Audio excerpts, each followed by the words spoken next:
Cuando le dicen libertad financiera, usted dice, sí, pues eso es para gente que tal vez tiene plata, pero hay gente que tal vez le entra mucha plata y al final de la quincena dice, ¿y por qué se me hace la plata?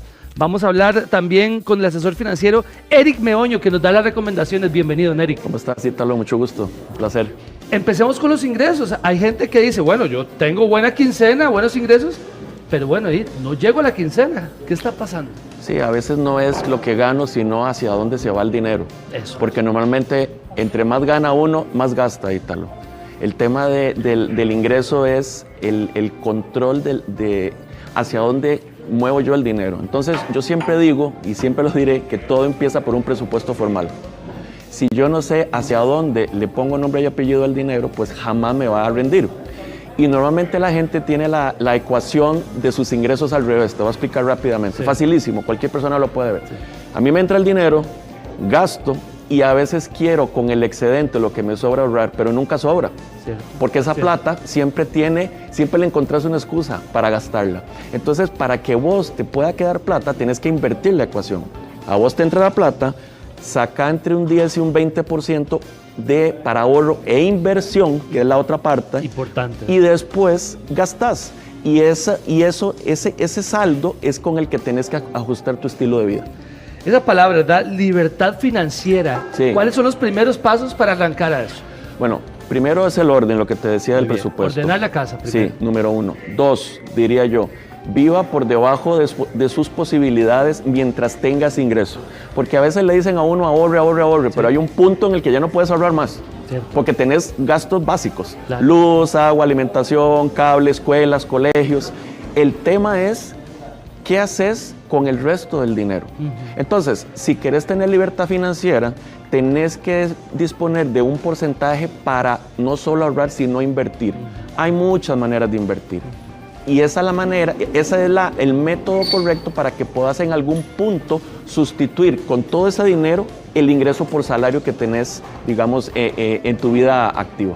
Veamos un escenario de una persona que está muy enredado. Tarjeta de crédito, carro, casa. Llega la plata y con costos llega a fin de mes. ¿Cómo hacemos para ordenarnos y empezar a ver y que los ingresos sirvan para pagar deudas y para ver también que sobre un poquito? Exacto. A veces las personas cuando me llaman me dicen, Eric, es que todos se me van deudas. ¿Cómo hago para ahorrar? Así es. La primera manera para ahorrar es salir de las deudas. Usted no puede ahorrar si tiene deudas. Entonces, ¿cómo hago yo para salir de las deudas? Primero tengo que definir las deudas de la más grande a la más pequeña. Hay un método que es muy fácil, que es la bola de nieve.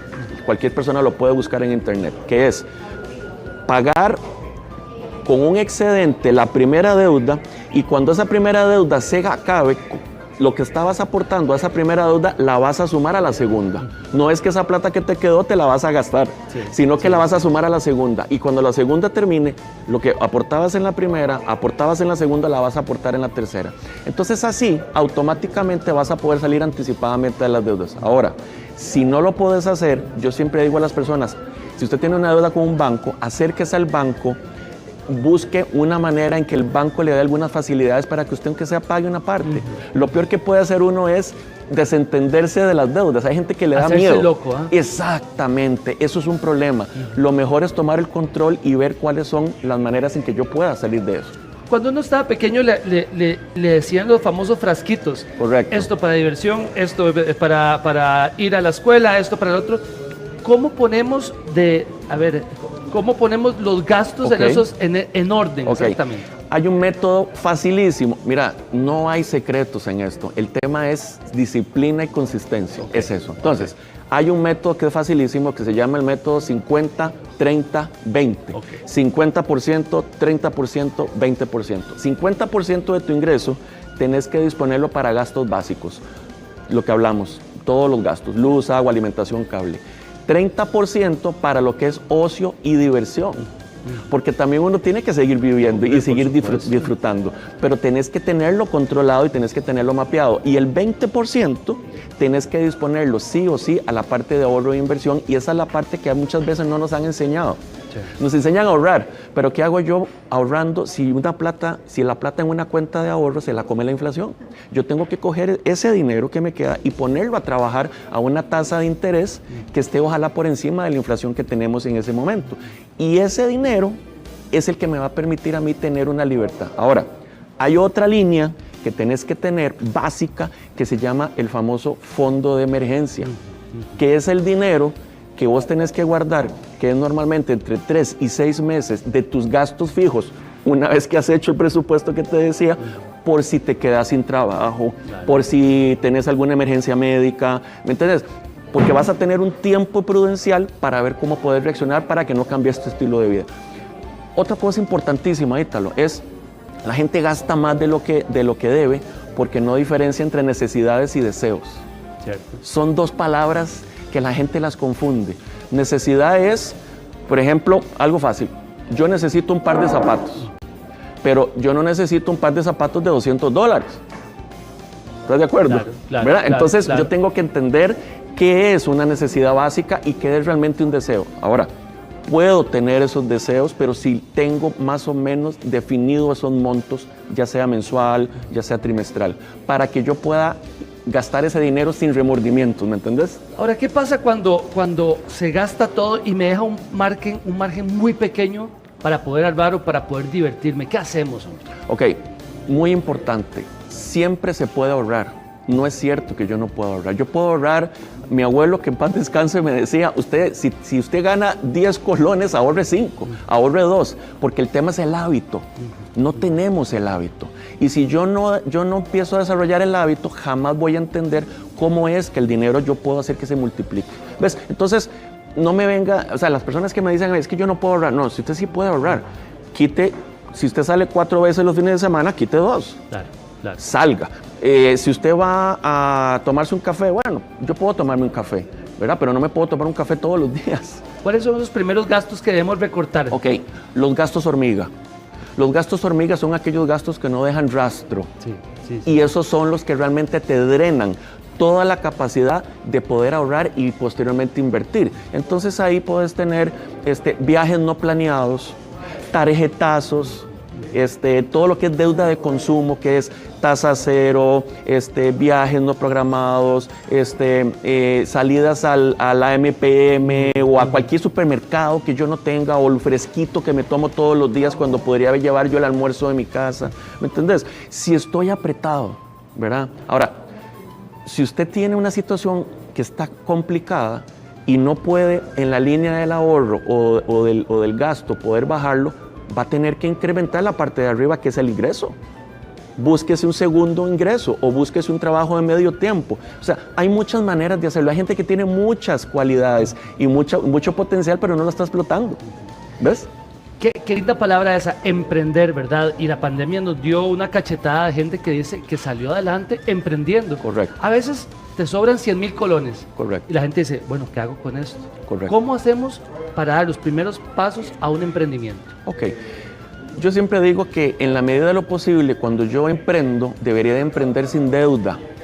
Importante.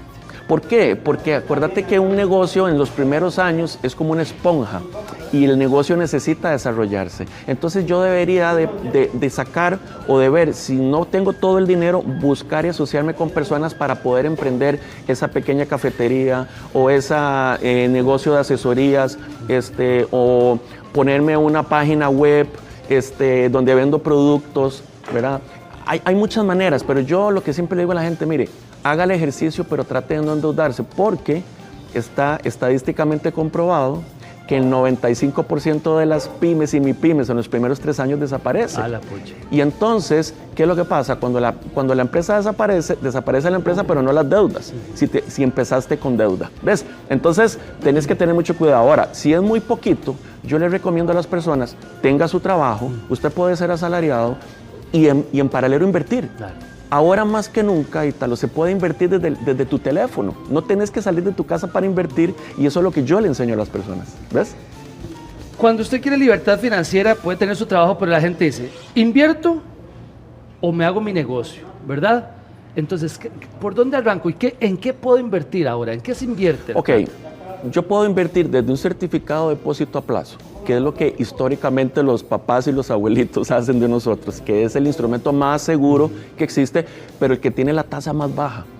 Hay muchas maneras, hay muchas plataformas muy seguras, reguladas en Estados Unidos, Aquí mismo en Costa Rica también hay muchas plataformas donde vos podés invertir en fondos inmobiliarios. O sea, ¿qué es un fondo inmobiliario? Es como una canasta donde las personas pueden poner su dinero a cambio de una tasa sobre un activo, sobre un alquiler de un edificio, de una bodega, sin tener que hacer absolutamente nada y no poner en riesgo su dinero en un emprendimiento, ¿ves? Entonces, o vos podés invertir en la bolsa de Estados Unidos desde Costa Rica, perfectamente. Eso simplemente es buscar la asesoría y la guía y vos podés hacerlo hasta de $50, $100. Entonces, no hay excusa para decir que yo no puedo invertir. Quitémonos 2 saliditas, quitémonos esas comiditas afuera, 1 o 2, y te puedo asegurar que vos puedes sacar $50, 25,000 colones para invertir. Cuando ya estamos en el punto donde la plata genera plata, ¿qué hacemos con esas ganancias que estamos haciendo? Bueno, muy fácil. Digamos que el ponerme yo a invertir todos los años o todos los meses, pero ¿qué pasa cuando ya tengo la plata completa? Un adulto mayor o una persona que ya está lista para retirarse. Bueno, esa plata, yo para poderla multiplicar, hay un método facilísimo que se llama el método del 4%, que está en internet también. No hay nada secreto aquí. Sí. Ese método lo que hace es que si vos tenés, por ejemplo, X cantidad de dinero y vos sacas solo un 4% del monto total para tu consumo y el resto lo dejas invirtiendo en un fondo indexado, que es un fondo que sigue un índice de bolsa, digamos el SP500, que es muy famoso ahora, que es un índice de bolsa, nada complicado, ese dinero se va a ir restituyendo por la tasa de interés. Te voy a poner un ejemplo. Vos sacas un 4, un 5%, pero tu instrumento o el saldo está invertido al 7% anualmente, el siguiente año se vuelve a restituir esa plata. Entonces la plata se te vuelve infinita. Pero tenés que saber cuántos son tus gastos para ver cuánto vas a retirar anualmente para que la plata no se te acabe, si es que no querés volver a trabajar. ¿Ves? Es un buen escenario meter a la familia en las finanzas. Correcto. Uno de los grandes errores que normalmente cometemos todos es que no hablamos de dinero en la casa con... De eso no se habla. Exacto. Ni con mi pareja correctamente y menos con mis hijos. Mis hijos no tienen que saber cuánto ganamos, no tienen que saber si tenemos activos, pasivos, o si estamos bien económicamente o no. O a veces cuando mi hijo me pide plata, le digo, no hay plata. Y entramos en negación.